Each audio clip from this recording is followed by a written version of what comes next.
Tell me where the original... What's your name, sorry? My name is Gig. Gig. Okay. Yeah. Nice to meet you. Nice to meet you. So tell me where the original story, how you came up with the story for Taxi Story. I actually was on Facebook, and one of my friends, a Beijing queer film activist, who is one of my dear friends, and I was following his Facebook, and I saw he was in Shanghai. He posted that he had just come out of a nightclub, a gay nightclub in Shanghai, and that he was picked up by a taxi driver. And in China, a lot of the taxi drivers are like provincial people from outside of the city, so not really from Shanghai or not really from Beijing, but like really far away, and they just come to work, and so they don't know anywhere where they're going. So, and they're also these kind of, let's say, low, not even working class, lower working class people from the provinces. So he said he was picked up by one of these taxi drivers, and then the taxi driver propositioned him. So instead of if he would give him a blowjob, that he wouldn't have to pay his fare. Yeah. And my friend is a documentary filmmaker, and he's a very inquisitive type. So I was like, oh, well, maybe, but first can I ask you some questions for my whatever? And it's like, I'm a filmmaker. And then the taxi driver, as most people in China are like, no, I don't talk to journalists, or I don't talk to so-and-so. And then, that was kind of, it was like a short Facebook post. And I just thought that premise was so interesting, really sparked my curiosity and my interest about how this kind of provincial taxi driver would pick up a guy from a gay bar, because most of these types, they don't, look gay at all, or they're like kind of, they look like they have 10 kids. And so my imagination ran ahead of me, and I just already wrote this whole story of what was happening in a cab, which is not per se what was really happening, but what I imagined was. And it is, for me, it was like the difference between these two people, this kind of metropolitan, rich gay guy coming out of this fancy gay club, and then this taxi with this provincial, taxi driver who then propositions him. So how did that come about? What happens in the taxi? That grabbed me, and I wrote that first story, and I realized I wanted to do kind of other stories in taxi cabs in different cities, and because taxis are omniprevalent in Asia, and you go anywhere there's a taxi. But I also think that taxis are where different people from different social backgrounds can really be. It equalizes people from different social backgrounds, people you would never talk to because you never encounter them or whatever, like your taxi driver, most likely, that you suddenly have this deep conversations with them, like when you saw them in a restaurant or in a store, you would never talk to them. So I find that taxis really bring people to a certain level, down to like a kind of a same ground, so to speak. So I wanted to do that and show Asia, like 3 different fictional stories of how people connect in a taxi cab, like my friend did in his taxi cab, in a different kind of connection. The taxi driver wanted to connect physically, but my friend wanted to connect intellectually, let's say. So that was how it came about, and I also my own background. I grew up in Hong Kong and I studied in Beijing. And I have a lot of ties with Indonesia because I used to run this film festival in Holland, and Indonesia was a colony of Holland. So I used to go a lot to Jakarta for work, and so I have a lot of friends there. So I picked Jakarta because it's this kind of third world country, but that's coming up as one of these Southeast Asian tiger economies. And Hong Kong as an established kind of first world Asian economy, like Japan, Hong Kong, Korea, and China, Beijing as a still communist country city, but on the road to this special kind of capitalism. So I wanted to show these also 3 different kind of development stages of 3 different Asian cities, and how do you connect with the people from the different classes in a taxi sort of. That's a pretty aggressive project if you think about it, because you're talking about 3 different Asian cultures that's somewhat the same, but yet very, very different. But that's also one of the premises, is that despite our different cultural backgrounds or where we live geographically, and I'm just doing Asia, but actually it pertains to the whole world, is that we can still make those connections. Therefore, I make the connections between the three countries and the three stories. Hopefully people can see that too. Wouldn't it be just easier just to locate it at one place for story-wise and for production? I think for me, the theme was that despite the difference in geographic boundaries or cultural, that we can connect. And in the stories, for example, we have Indonesian domestic workers in Hong Kong. That's a second story that takes place in Hong Kong, and they're migrants, and it's about this migration, and people go work in Hong Kong or in other countries for this kind of, it's not the American dream, but it's the dream.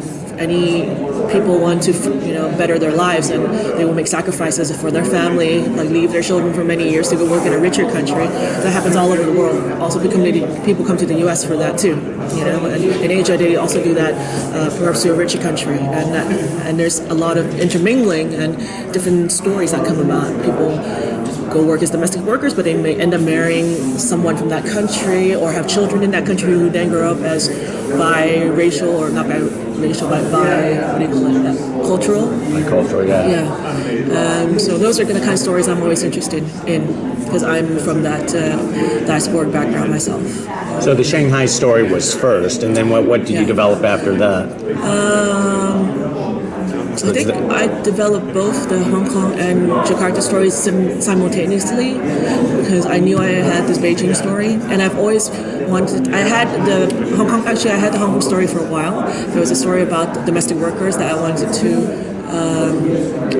tell for a while.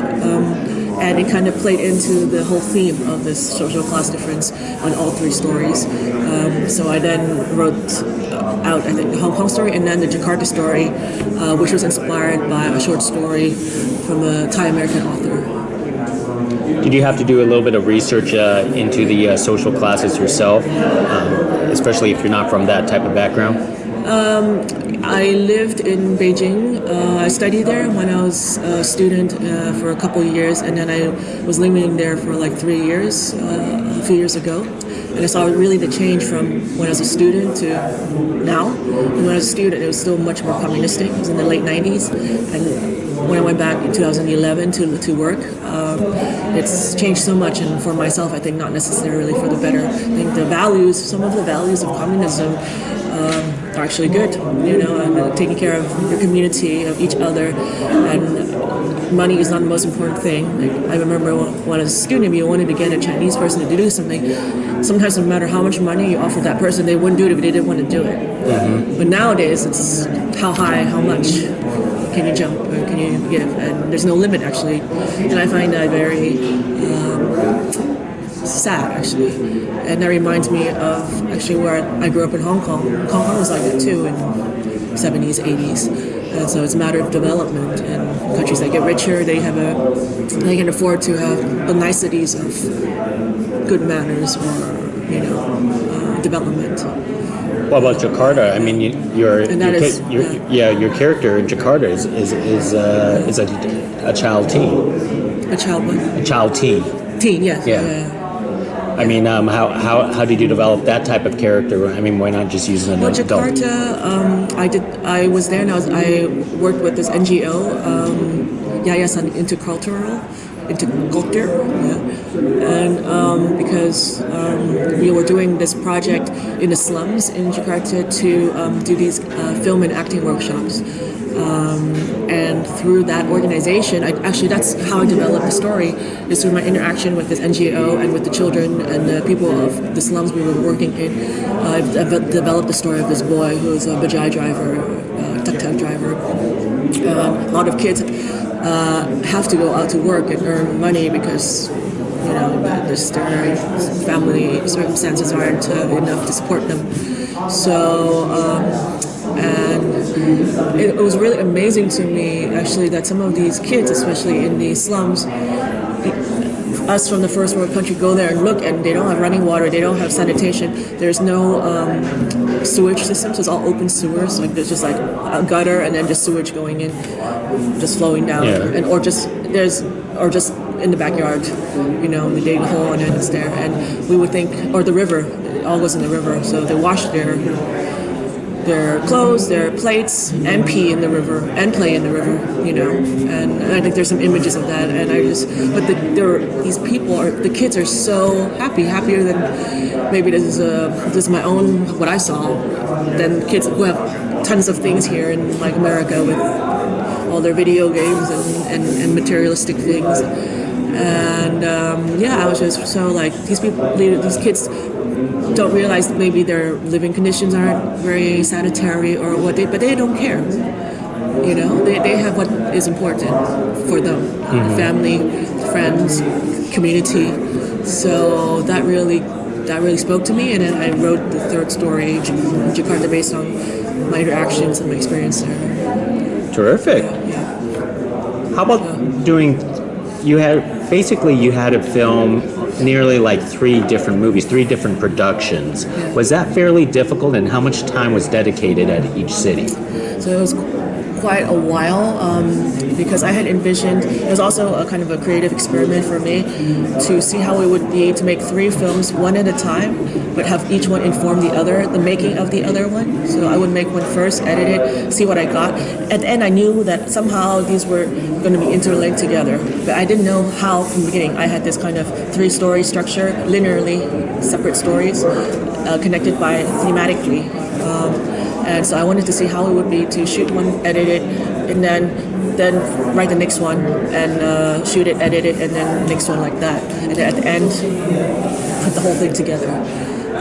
So we would go to Beijing was first. I would go there for 2 to 3 months, do pre-production and production, and then go back to Amsterdam where I'm based and do the editing for each section.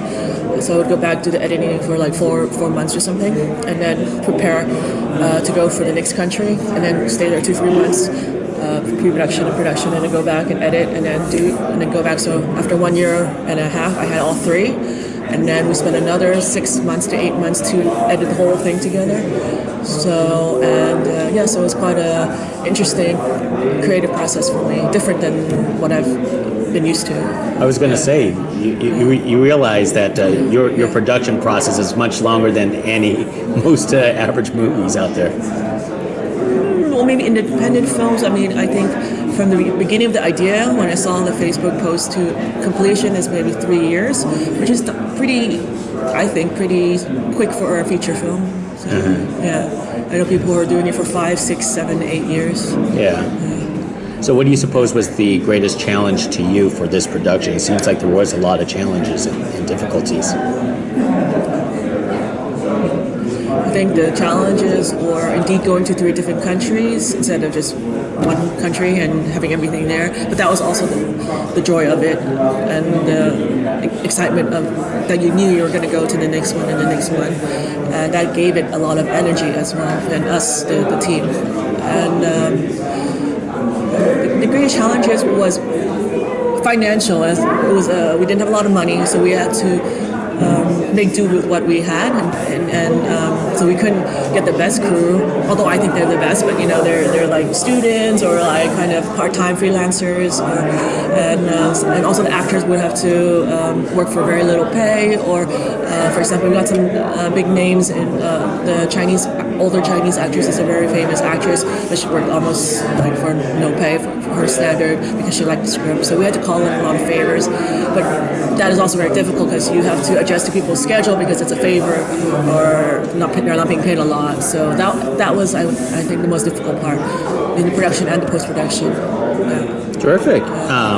Being an Asian female director yourself, do you find this as an advantage, particularly on this production? I think because I shot a lot with the child, for example, child teenager, shooting with children in the slums, or sex scenes, even this gay male homosexual sex scene we had in one of the stories. I think that people felt more comfortable with me as a female director. Not that you can't exploit people as a female director, but I think that they felt more that I wasn't trying to exploit them. Or I think maybe if I was a male director and they said, "Why do you want this sex scene?" or "Why do you want this you know, child, is this like a pedophile thing, or because there was this kind of suspicion Yeah. in one of the films. So I think being a female director, they understood. I explained it what I was looking for, that they felt more at ease with when they read it. Like, oh, this is what's happening. And then, yeah. So why do you think it's so important to show your film here at the Asian Pacific Film Festival? Well, I love, this is one of my favorite festivals.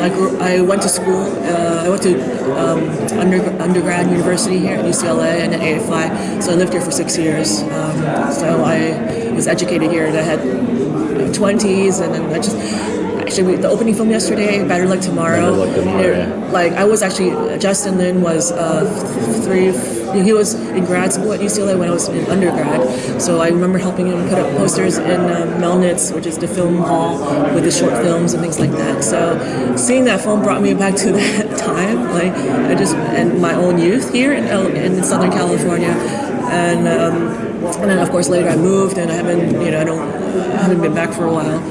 But this festival is very special because my first short films were also shown here, and they really supported and stimulated me. Like Abe was here, and actually one of my mentors of my whole career was my first mentor, film mentor, was Linda Mamalot, who is not quite the founder, I'm almost the founder of this festival. And I was just a UCLA student at the time with some short films here, and she really mentored me and really instilled importance of representation for people of color, the minority, and to show our faces, that we have to fight to show our faces in media, on screen. And that stayed with me for a very, very long time, even now. And actually, when I went to Holland, I ended up starting an Asian film festival in Amsterdam called Cinemasia, which is still going, actually. It's like 15 years now. I stepped down as a director 3 years ago to make my own projects, but I'm still on the board. And but Linda, like that is what our mission is in Europe, is to represent Asians and show Asian visibility in media, on the screen, in film, television, and media. It was because of her that actually I started this. Because I saw in Europe, it was like what Asian Americans were here 30 years ago, like very underrepresented in media especially, and you see no Asian people on television or on movies in European cinema at all, but they're definitely there. People are like, oh, I thought there were no Asian people in Holland or France or Germany, but there are so many, but you never see them in television or movies or media. So that's one of the goals from Linda that I wanted to change when I went there. And do you think your movement has been successful? I think so. I mean, we've been in existence for 15 years. We have a film lab, a program called the Film Lab, where we produce European Asian short films from the diaspora. We bring up young filmmakers or want to be filmmakers and kind of educate them and mentor them in the same way that I was mentored, to make stories of their own community, which is a community that is not widely known. Here, this festival is much more widely established now after 37 years or something like this. But we're still struggling because people still say, why should we show? Like we're Dutch or we're German. Like you guys are so small. Why do we need to show you? But of course we know. There's a need. Yeah. That's very inspirational. Let me wrap this up. Could you talk about your future projects after Taxi Stories? Yeah, I have another co-production, an Asian-European film, South Korea and Holland, and it's called Four Seasons. It's about a South Korean prodigy violinist, child prodigy, who was very, very famous as a young child violinist. Everyone knew her on TV in Korea, but she has this kind of tiger mom who pushed her career and also destroyed it because she lost that kind of special thing that made her special because of all the pressure. She becomes this mediocre kind of orchestral first violinist, not the prodigy that she was. And she gets an offer, kind of a last-ditch career offer to work in an orchestra in Amsterdam. She goes there and she meets She's very young, like 21.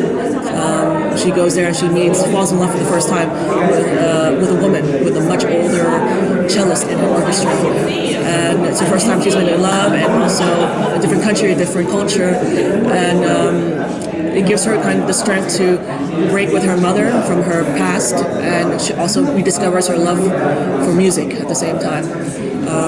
So she breaks with her mother and decides to stay in this country, but then her lover disappears one day, and she goes everywhere in Holland trying to look for her in all these provincial villages, and she finally finds this very Christian Calvinist village. They call it the Black Stocking Church. It's kind of like the Amish people. They don't have, they're very conservative. And she finds the parents of her lover. And they tell her lover has died a few weeks ago from cancer, which she had for many years.